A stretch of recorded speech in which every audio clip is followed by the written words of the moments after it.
is Kiara Glover, and this is my discussion board answers for the drawing on the right side of the brain.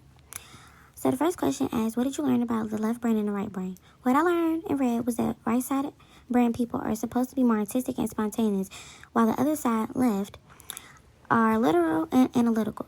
The right side of the brain controls the left side of the body, and same thing with the left side. In the audio, the speaker even stated that the right side was better than the left.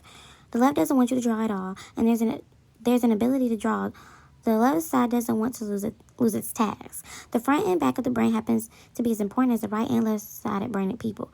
Both sides of the brain are different and have different processes. He even stated the brain controls functions. It can work together in certain situations. The left side is more associated with linear, logical, and verbal, and etc. And the right side is associated with nonverbal, emotion, creativity, and artistic thinking. What does the right side of the brain control? The right side of the brain controls the left side of the body, and it controls image processing, creativity, intuition, association, empathy, emotions. And the right side does everything the left side can. Complete opposites, and vice versa. The left side does everything the right can't.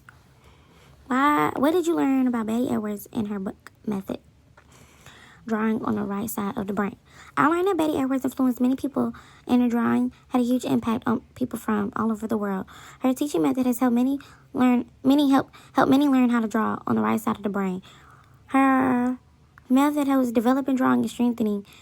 She has many examples and techniques on her website on how to draw step by step and materials as well.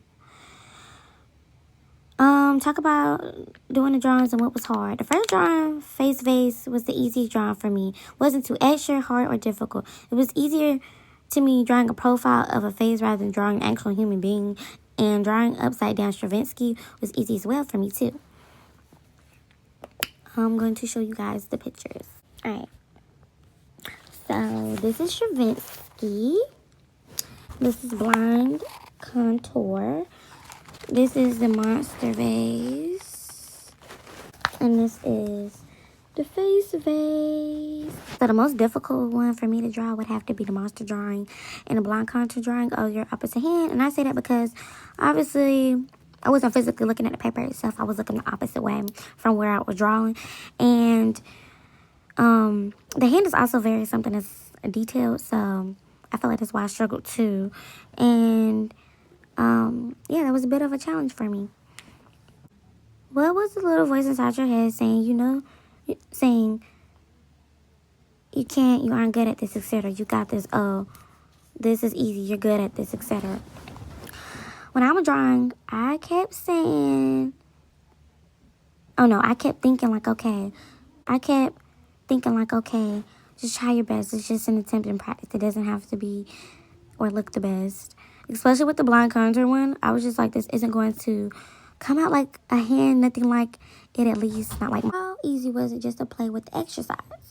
I'm not gonna lie, I was excited at first, but that's when it got to the monster drawing and the blind contour. That's when I lost it. Like, it's different when you just drawing just to draw and like for fun and there's no intention behind it, but when you're doing this type of drawing, that's a whole different story. I was second guessing myself. I was like, I can't do this. It doesn't look right. Basically, I was doing a lot of second guessing. And this made me feel like I couldn't draw. And I didn't. Oh, yeah. And I'm like actually very good at drawing. But like I said before, when it comes to real human-like things or human things in general, when it comes into the drawing world, count me out. Will it get easier to do with the practice? Of course, everything you do in life, you have to practice before you're actually good at it. And so with that being said, if I was to practice these exercises that I did more than once, I would eventually get good at it and perfect it. So it is possible for it to get easier. How will you put your knowledge on left and right brain and / whole brain learning, creativity, and playing with ideas to work with young children? Doing activities like head, shoulders, knees, and toes, Tootie Top. If you know that song, you know. Hokey Pokey, doing puzzles, reading, imaginative play, painting, flashcards, writing, solving math problems, chess, and learning new languages.